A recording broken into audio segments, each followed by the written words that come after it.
ప్రాంతీయ పార్టీలదే పైచేయి. కేంద్రంలో ప్రాంతీయ పార్టీలే కీలకం. బీజేపీ సొంత మెజారిటీ కష్టం. కాంగ్రెస్కు ఎంతో కొంత మెరుగైన ఫలితం. గతం కన్నా మంచి స్థానాలు కాంగ్రెస్ కైవసం. ప్రాంతీయ పార్టీలతోనే జాతీయ పార్టీల మనుగడకు మార్గం. ప్రాంతీయ పార్టీలను మింగడం అసంభవం. 10 ఏళ్ల పాలన తర్వాత మిగిలేది పరాభవం. మూడోసారి బీజేపీ వచ్చినా ప్రాంతీయ పార్టీలే ఆధారం. నేటి రాత్రి డీప్యాక్ సర్వేలో వెల్లడవుతున్న వాస్తవం. పార్లమెంట్ ఎన్నికలు దగ్గర పడుతున్న కొద్దీ కేంద్రంలో ఏ పార్టీ గెలుస్తుంది అనే దానిపై సర్వత్రా ఆసక్తి నెలకొంది. దేశవ్యాప్తంగా అనేక సర్వేలు జరుగుతున్నాయి. వాటిలో కొన్ని బీజేపీ గెలిచే అవకాశం ఉందని, ఎన్డీఏ కూటమి గెలవచ్చని కొన్ని సర్వేలు చెబుతున్నాయి. మరికొన్ని సర్వేలు కాంగ్రెస్ పార్టీ అతిపెద్ద పార్టీగా అవతరించే అవకాశాలున్నాయంటున్నాయి. అయితే ఇండియా కూటమిలో ఎక్కువ పార్టీలు ఉండడం మూలంగా ఆ కూటమే గెలుస్తుందన్న మాటలు కూడా బాగానే వినిపిస్తున్నాయి.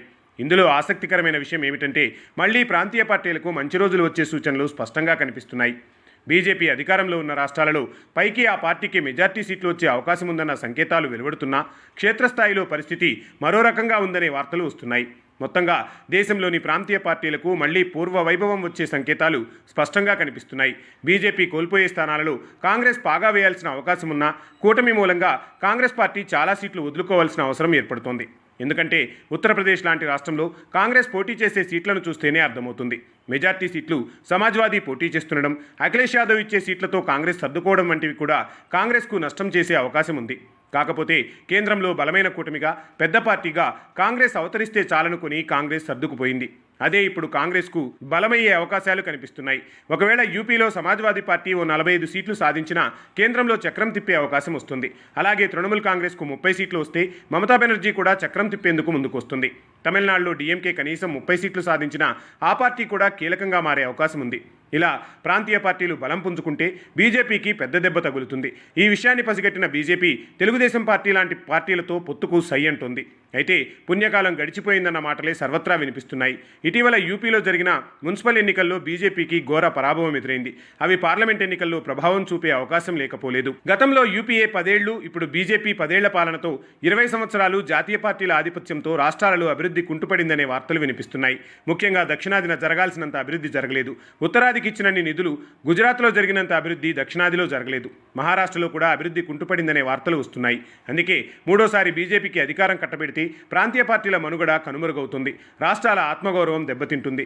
రాష్ట్రాల మధ్య నీటి వాటాలు, నిధుల పంపకాలపై భిన్నాభిప్రాయాలు వ్యక్తమయ్యే అవకాశం ఉంది. గతంలో ప్రాంతీయ పార్టీలు నేషనల్ ఫ్రంట్, యునైటెడ్ ఫ్రంట్గా ఏర్పడి ప్రభుత్వాలు ఏర్పాటు చేశాయి. ఎన్టీఆర్ హయాంలో ఒకసారి చంద్రబాబు నాయుడు నేతృత్వంలో 2 సార్లు కూటములు ఏర్పడ్డాయి. 2014 ఎన్నికల దాకా ఎన్డీఏ కూటమికి చంద్రబాబు నాయుడే చైర్మన్గా ఉన్నారు. మోడీ ప్రభతో చంద్రబాబు ఎన్డీఏకు దూరమయ్యారు. మళ్లీ ఇటీవల కూటమిలో చేరారు. ఇప్పుడు అన్ని రాష్ట్రాల ప్రాతినిధ్యం కేంద్ర ప్రభుత్వంలో పెరిగింది.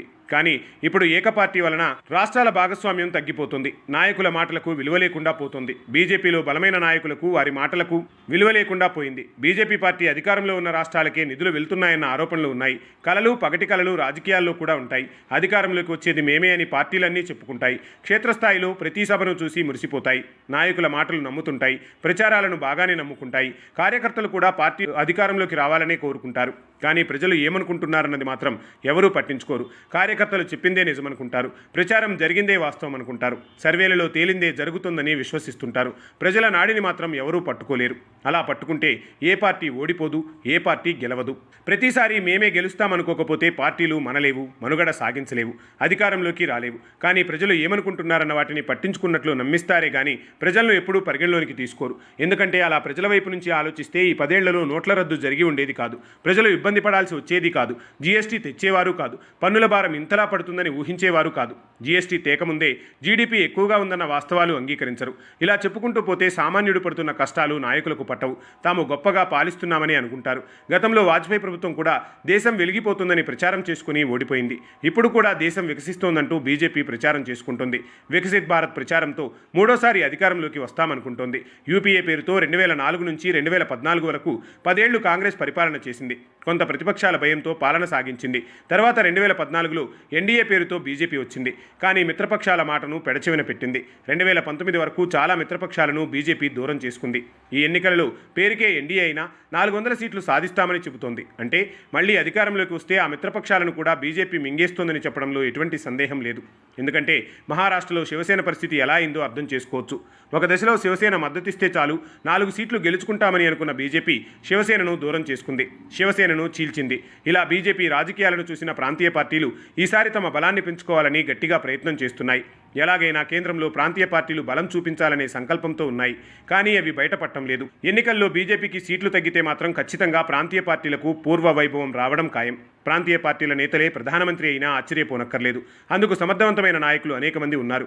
అందులో అఖిలేష్ యాదవ్, నితీష్ కుమార్, మమతా బెనర్జీ, మాయావతి, స్టాలిన్, కేసీఆర్, చంద్రబాబు నాయుడు, నవీన్ పట్నాయక్, ఇలా చాలామంది నేతలు ఉన్నారు. ప్రధానమంత్రి నరేంద్ర మోడీ రూపంలో బీజేపీని ప్రజలు అందలం ఎక్కించారు. 2014కు ముందు నమో రూపంలో నరేంద్ర మోడీ నామజపం దేశమంతా చేసింది. నరేంద్ర మోడీ దేశ ప్రధాని అయితే దేశం ఎంతో ముందుకు వెళ్తుందని అనుకున్నారు. పారిశ్రామికంగా గుజరాత్ మోడల్తో దేశమంతా వెలిగిపోతుందనుకున్నారు. అలా ముందు ప్రచారం బాగా చేశారు. దానికి తోడు దేశంలో హైందవం పెరుగుతోందని ప్రజలు ఆశించారు. రామాలయ నిర్మాణం దేశ ప్రజల ఆంక్షగా మార్చుకున్నారు. దాంతో మొదటిసారి బీజేపీ రామాలయ నిర్మాణంపై వెనకడుగు వేసినా రెండోసారి అవకాశం ఇస్తే తప్పకుండా నిర్మాణం చేస్తారని ఆశించారు. బీజేపీ దేశ ప్రజలందరి కోరిక తీర్చింది. రామాలయ నిర్మాణం చేసింది. అయోధ్యను సుందరం చేశారు. అయోధ్యకు కొత్త రూపును తెచ్చారు. అయినా బీజేపీలో ఏదో వెలితి కనిపిస్తుంది. రామాలయ నిర్మాణంకు ముందు ఇక బీజేపీకి మూడోసారి కూడా ఎదురులేదనుకున్నారు. కానీ ఇప్పుడు మాత్రం బీజేపీ శ్రేణులు అంత సంతోషంగా లేరు. కారణం ప్రజలకు ధరాభారం పెనుమారబోతుంది. నిజానికి నరేంద్ర మోడీ ప్రధాని అయిన తర్వాత ఒక్కొక్క వస్తువు ధర పెరుగుతూ వచ్చింది. దాంతో దేశ ఆదాయం కూడా పెరుగుతూ పోయింది. కానీ ప్రజలకేం వచ్చింది అన్న ప్రశ్నకు సమాధానం లేకుండా పోయింది. ఈ 10 ఏళ్ల కాలంలో దేశంలో ఎక్కడైనా ఒక్క సాగునీటి ప్రాజెక్టు నిర్మాణం చేశారా అంటే చెప్పలేని పరిస్థితి. గతంలో కాంగ్రెస్ చేపట్టిన బహుళార్థ సాధక ప్రాజెక్టులను మించిన ఒక్క ప్రాజెక్ట్ అయినా బీజేపీ నిర్మాణం చేస్తుందని అందరూ ఊహించారు. ఎందుకంటే మన దేశం వ్యవసాయక దేశం, విభిన్నమైన వాతావరణ పరిస్థితులు కలిగిన భూభాగం. మన దేశంలో అనేక రకాల పంటలు పండేందుకు అనువైన ప్రాంతాలు ఎన్నో ఉన్నాయి. అందుకు అవసరమైన నీటి వనరులు కూడా పుష్కలంగా ఉన్నాయి. 70 ఏళ్ల స్వతంత్ర భారతావనిలో ఇంకా పూర్తి స్థాయిలో నీటి వనరులను వినియోగించుకోలేకపోతున్నాం. మన దేశానికి అవసరమైన ఆహార పదార్థాలను పండించలేకపోతున్నాం. ఆకలి భారతాన్ని దూరం చేయలేకపోతున్నాం. ఏటా కొన్ని లక్షల మంది ఇంకా ఆకలితో చనిపోతున్నారన్న సత్యాన్ని గ్రహించలేకపోతున్నాం. ఉత్తరాది ప్రజలు ఎక్కువగా తీసుకునే పప్పులను కూడా విదేశాల నుంచి దిగుమతి చేసుకుంటే తప్ప పూట గడవని పరిస్థితుల్లో మనం ఉన్నాం. సరే, ఆహార పరిస్థితులు ఇలా ఉన్నా పారిశ్రామిక పురోగతి ఏమైనా పెరిగిందా అంటే దేశంలో నిరుద్యోగం 10 ఏళ్లలో ఎన్నో రెట్లు పెరిగింది. ఉత్తరాది నుంచి ఎంతోమంది యువత దక్షిణాదికి చేరుకుని వ్యవసాయ కూలీలుగా పనిచేస్తున్నారు. రైస్ మిల్లుల్లో కూలీ పని చేస్తున్నారు. నిర్మాణ రంగంలో పనులు వెతుక్కుంటున్నారు. దేశం వికసిస్తోందంటే ఇలా వలసలు ఎందుకు పెరుగుతున్నాయి? యువతకు భవిత శూన్యం ఎందుకు అవుతోంది? పల్లెల్లో వికాసం ఎందుకు కనుమరుగవుతుంది? పాడి పంటలు పండాల్సిన చోట ఎండిపోయి మోడువారిపోతున్నాయి. పారిశ్రామిక ప్రగతిలోనైనా దేశం పరుగులు పెడుతోందంటే ఉత్తరాది నుంచి కొన్ని లక్షల మంది నిత్యం దక్షిణాదికి కూలీకి వస్తున్నారు.